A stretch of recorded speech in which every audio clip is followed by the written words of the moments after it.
This is the Bates Bobcast, our weekly podcast where we take a look at the week that was in Bates athletics. My name is Aaron Morse, and this week we are celebrating the football team's fourth consecutive CBB series title, plus an interview with volleyball's senior captain, Jacqueline Forney, about her time at Bates. That's coming up on the Bates Bobcast.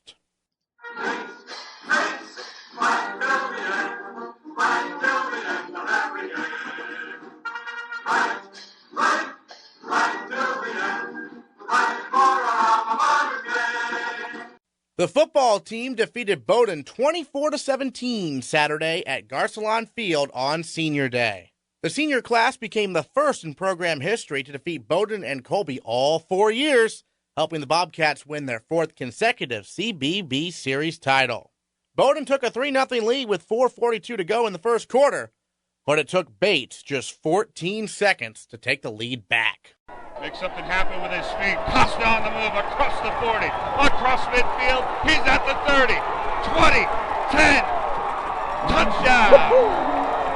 First-year quarterback Brendan Costa's 70-yard touchdown run gave Bates a 7-3 edge. Well, against Colby, we ran the Q draw a lot, going right up the middle, so I think Bowdoin kind of focused on taking away the middle a lot, so then I kind of bounced it outside, and it was kind of just a straight shot to the end zone. And senior Grant DeWald made a 21-yard field goal with 1:04 left in the second quarter to extend the lead to 10-3.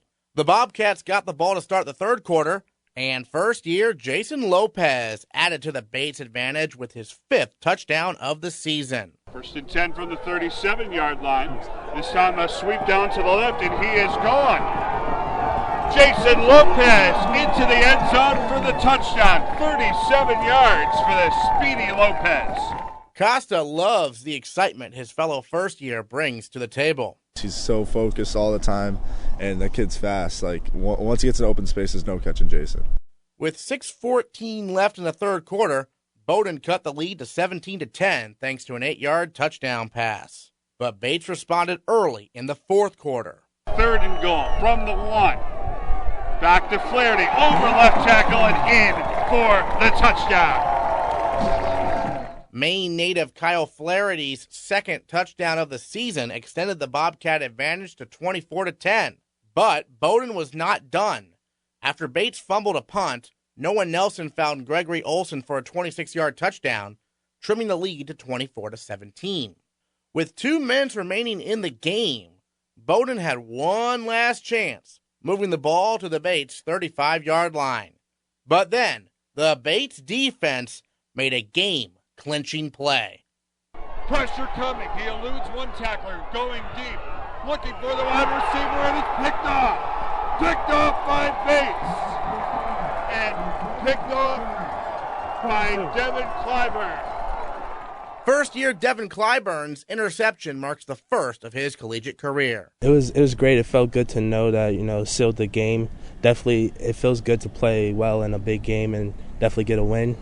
It just felt good for my seniors, especially seniors on my team, to know that I may help them complete history. Head coach Mark Harriman looks back at the Bobcats' fourth straight CBB series title. Bit of a nail-biter there at the end, but your young first-year Devin Clyburn with the interception at the end. Where'd you discover him?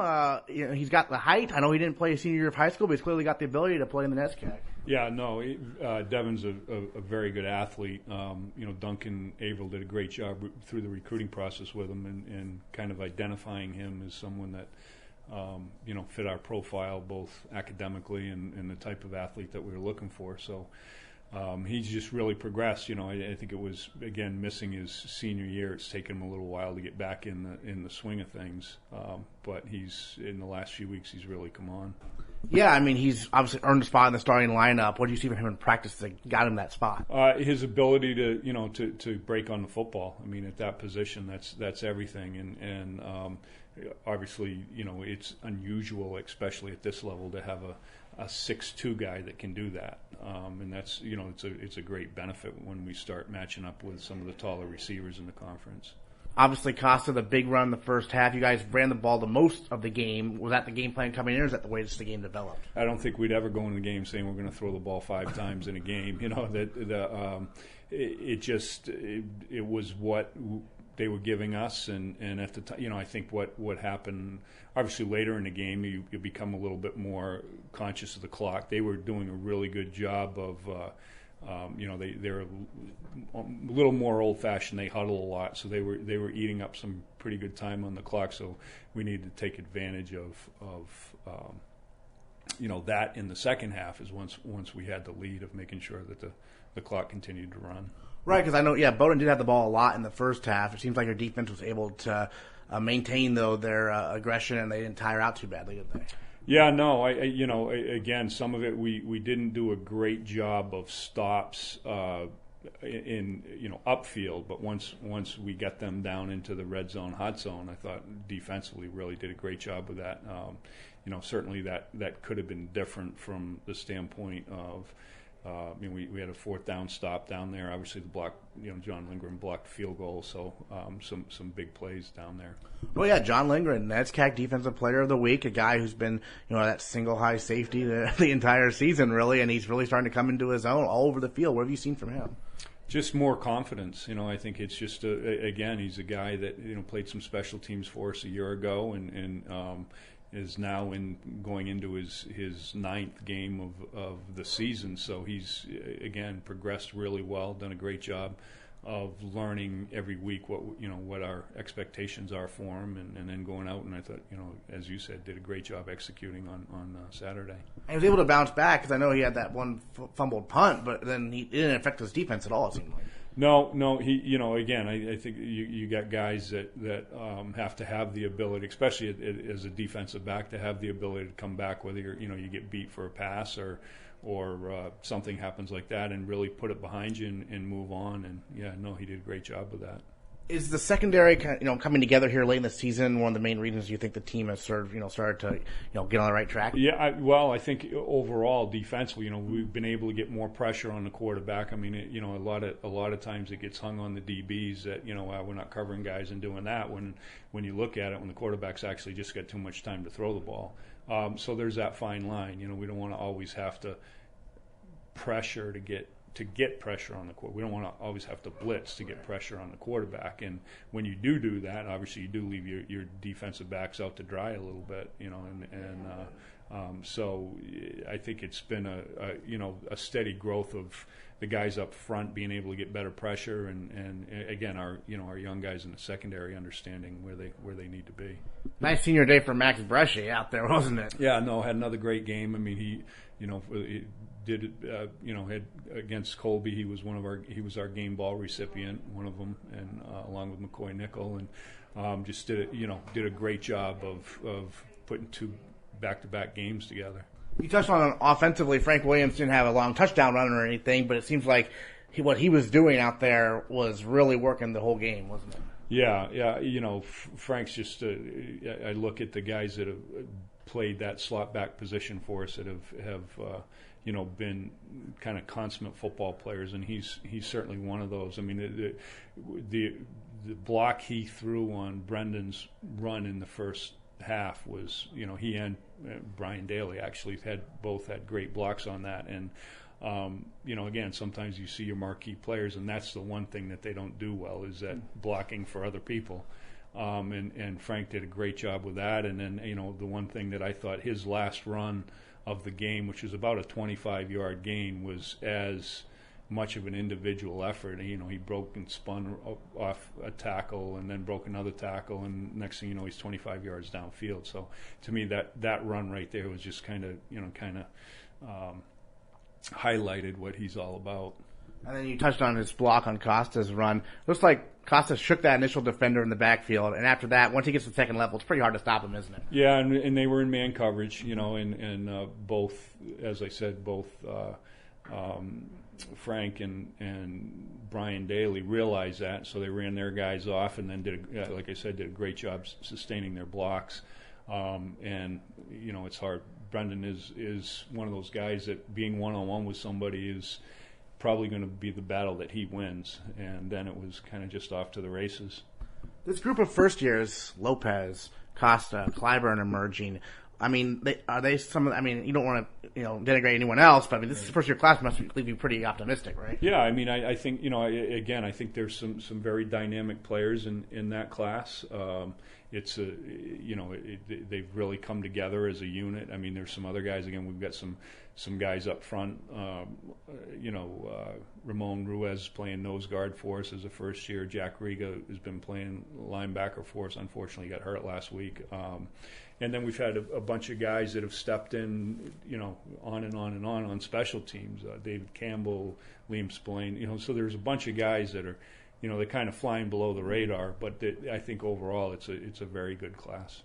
Great. Now, obviously, we talked a little bit after the game, but, all the CBB pageantry and everything, now you got to get ready for another football game, right? Yeah, no, absolutely. And I think that's one thing that, I'm tonight in our meeting, I need to challenge the guys with, because there can be a little bit of a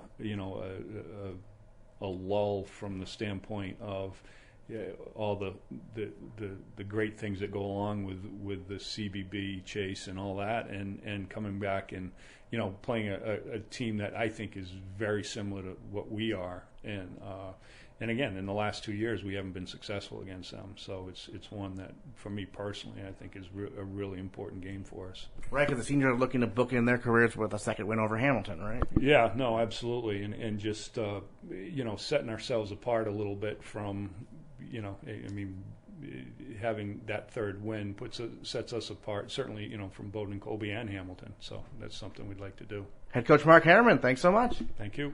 Sophomore safety John Lindgren tallied a career-high 16 tackles, broke up 6 passes, and blocked a field goal on Saturday, earning NESCAC Defensive Player of the Week honors. For his efforts, John Lindgren is also our male Bobcat of the Week. First of all, career high in tackles for you. You were all over the field. What were you seeing out there? I was just, getting after it, just doing what coaches kind of set me up to do this week. We had a very important game, obviously, for us at CBB, and, just playing with intensity. I think the whole team the last 2 weeks have kind of just turned it up, and especially you've seen it with the seniors, Bresh, C-Rich, all those guys. They just, when you get in games and situations like this, you guys kind of turn it up on a different level, and help your guys out and do whatever it takes, honestly. And that's just kind of the mentality going into the game and the approach for a lot of the players. I mean, it's just me, myself. Right. For you personally, though, how have you developed this year? Because this is your first year really, getting a ton of minutes starting. I know you were on special teams last year, but starting this year, what has been your growth process like, you think? Every week, breaking down what you're doing at a technique standpoint really helps in every aspect of the game, honestly, whether it be, covering a guy in man coverage or run fits and stuff like that, and just getting a lot more technical with my game this year, especially compared to last year. And some of the things, even if I just watch guys like Trevor Lyons from last year on film and some of the things he did and some of the things he taught me last year, I didn't really understand, but this year applying it to my games really helped me out a lot. Yeah, because obviously Trevor played your position last year, single high safety basically most of the time. That's a lot of pressure, right? Yeah. I mean, coming down in the 3-5 system, coming down playing free safety, you have a lot more run responsibility than a lot of teams do. So, it takes a lot of conditioning. But, yeah, you just gotta play with a chip on your shoulder a lot of the time, especially being, guys like me, guys like Trev. We're kind of smaller guys, but, we got 12 yards to run. The running backs only have 4, so it kind of helps us out with momentum, if you want to say it that way. I know Trevor always had his best games in the CBB, so you're kind of following that legacy, right? Yeah. No, but it's really the situations our coaches put us in, just happening to play offenses like Colby and Bowdoin. It kind of puts us in a better spot to make more plays, and that's just what happened the last week or two. All right, so the last play where Devin got the interception there, I know you were right there to congratulate him when it happened. I was watching the film there, but what did you see on that play? Great play he made. Yeah, definitely. That was a great feeling. I mean, I muffed a punt in I think it was the third quarter, and I was just thinking the whole fourth quarter, I got to make a big play to make up for that. And my boys just picked me up. Dev just picked me up. He made that play, and that was really a great feeling. I was kind of down going into that last quarter, but as long as I knew someone was going to step up, it wasn't going to be me. It was going to be one of the other guys on the defense and the offense, and it was just great to see that. Well, after you have a tough play like that punt, I mean, I bet the guys were saying, "Hey, keep your head up," everything, right? Yeah. The guys on the sideline are great. They always keep the morale up, especially coming into this game being 1-whatever. It's kind of tough as the season goes on. Guys get beat up, but that we've always had that. We're still getting after it, no matter what. And it comes from the coaching staff, but all the players believe it. We all buy into it. That's just kind of how we play. Terrific. And so, a little bit about you. Obviously, you're playing baseball here at Bates also. So, was that the plan coming in to play both sports?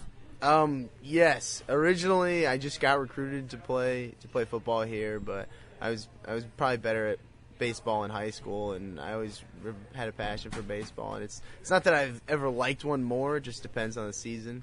And yeah, I just kept going with it. And Coach Martin gave me a great opportunity last year to walk onto the team, and I've just been blessed to be able to play at a great school like this. So when you arrived at Bates last year, did you reach out to Coach when you got the opportunity to say, "Hey, I'm interested in playing"? Yeah, with the coaching change and everything, and Coach Martin getting in a little later, it was kind of a weird process, and he gave me an opportunity, just like a one-on-one after football season was over, and ever since then he was like, "Yeah, you're athletic, so you earned yourself a spot this year," and it's just been, switching between seasons has been a little bit more tough in college when you can't really hit during the season in football, whereas in high school, you could do stuff like that, or vice versa. You can't really lift as much in baseball season. But no, it's been a great opportunity. Both coaching staffs have been more than welcoming for playing two sports. So it's been really helping me out.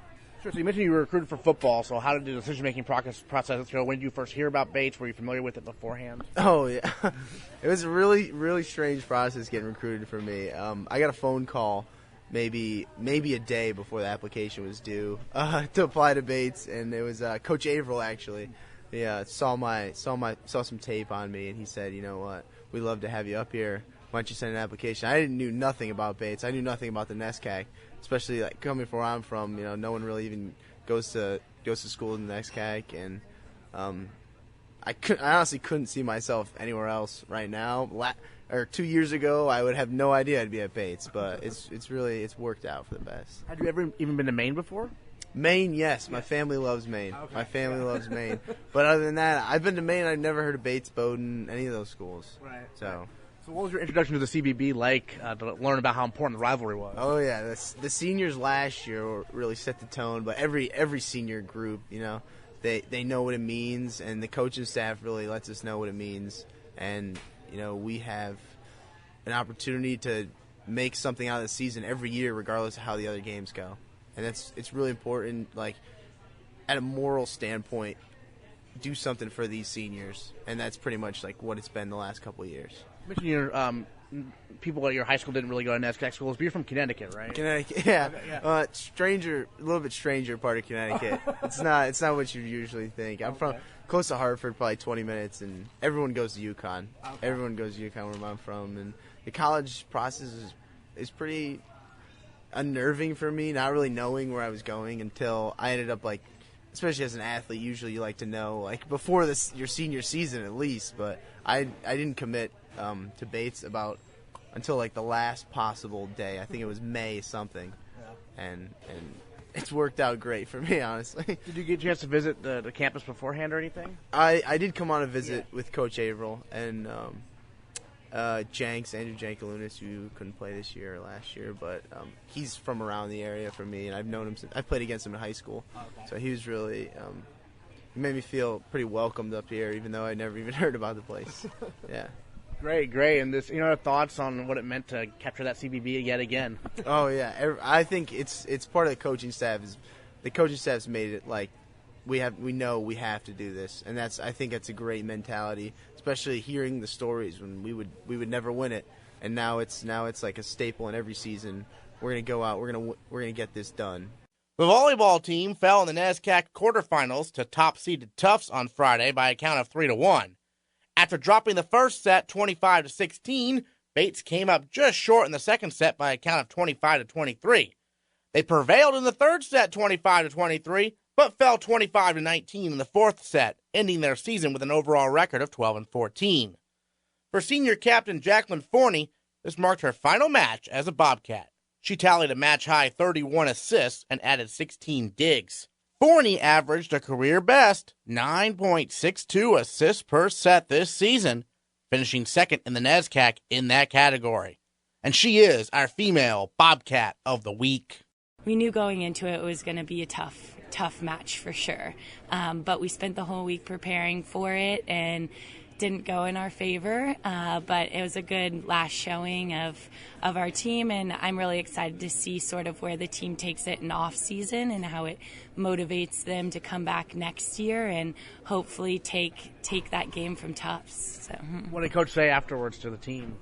Yeah, well, this season's certainly been a little bit more emotional than most for everyone, I think, just because we have come so far. And this team, out of my 4 years here at Bates, this team this season developed and grew the most over the season. So we had a few really tough weekends where we didn't get a lot of wins. And then we had a few exciting weekends where we got a lot of wins and big program shifters and everything.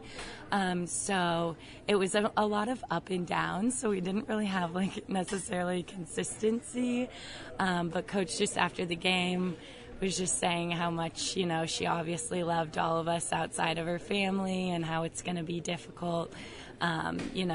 Obviously Augie, Lisa, and I certainly wanted to help the program a lot, so losing us, but also she was saying how excited she was for what's to come because we are a young team and it's exciting to know that we can compete with the best being the youngest. So right. Well, when you see that a team Wesleyan won the NESCAC tournament, right? Mm-hmm. And you guys beat Wesleyan 3-0 right here. When you see that, does that make you happy? Does it make you frustrated? Last year we beat Middlebury and they ended up beating Tufts in the NESCAC championship, and we happened to beat Wesleyan this year and they won the NESCAC championship, so we've decided that's not going to happen anymore, and next year that will be us. Right. But yeah, no, it's certainly frustrating knowing that we definitely have, it's frustrating knowing we have the potential to we should be in that position, but it's also really reassuring and motivating knowing that should be us. So again, this off season, I'm really excited to see where the girls take the team, because I think this off season will definitely be the determining factor of how we play next year. Well, for you personally as a senior, how do you plan on staying in touch with texts every day, stay motivated? I am slowly accepting this position. I think it's definitely on the younger girls now to take on this leadership role, and I am not concerned whatsoever on any of them taking that role. So I'm slowly kind of trying to step away, but obviously I'm always going to be supportive of Bates Volleyball, and I will be contacting them before every single game, and I will be there every step of the way. But I'm excited to see sort of where the girls decided to take the team. So yeah. So for you personally, you're from the Midwest, from Bloomington, Indiana. Are you planning on maybe after graduating college going back to the Midwest, staying out here? Have you not even thought about that yet?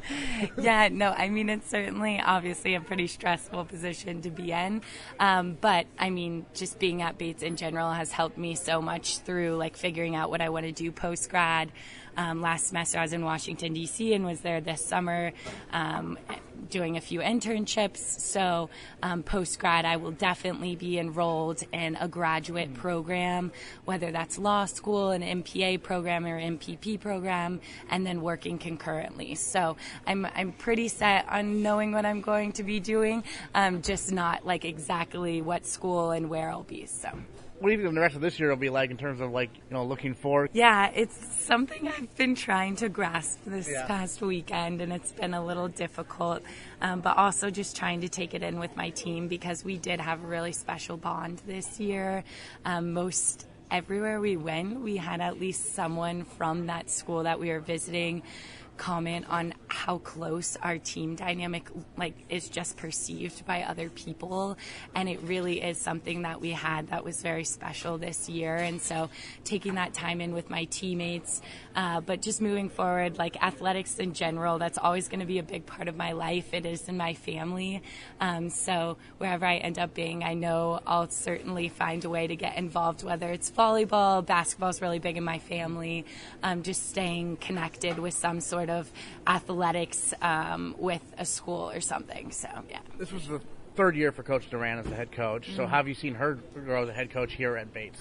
Yeah, so first going from like choosing or like being a part of the process to choose the next coach my first year was really interesting because I knew the moment she was on campus that I was hoping she would be our head coach, and then having her choose Bates among a few other options of NESCAC schools was just an incredible feeling, knowing as a student athlete that not only was she choosing your institution that you were at and being that like program changer, but also she chose it for the people and she chose it for the team that we had, and that says a lot about her. But she's certainly been a mentor for me my 3 years here. Last year I was on campus for Thanksgiving and no one's on campus for Thanksgiving, so she kind of took me in, and obviously getting close with her family and being able to go to her house, just the team and everyone. And it's going to be tough leaving and not necessarily having her physically as my mentor, but I know at any point I could always reach out to her for a piece of advice, and I'll be checking in with her on the team quite often. So it's just nice knowing that relationship will continue. Great. Last question for you. Any other thoughts you wanted to share about your time as a center for the Bates volleyball program over 4 seasons? Yeah, no, I would certainly say I'm just like completely humbled by my experience at Bates, just because I know a lot of people aren't afforded the opportunity to be able to compete at such a high level, and also obviously be at an institution like Bates, but be surrounded by the people that you are too. I know I say it so often in admissions when I'm talking to prospective students, but I really think people make the experience, and the people here have just made this experience incredible, and a lot of it has to do it's due to Bates volleyball and my teammates. So I will forever be thankful for them and the relationships I've formed. Next time on the Bates Bobcast, we'll recap how our nationally ranked cross-country teams do at the NCAA Regionals this Saturday in Gorham, Maine. Plus, we'll recap the football season finale at Hamilton. All that and a winter sports preview next time on the Bates Bobcast.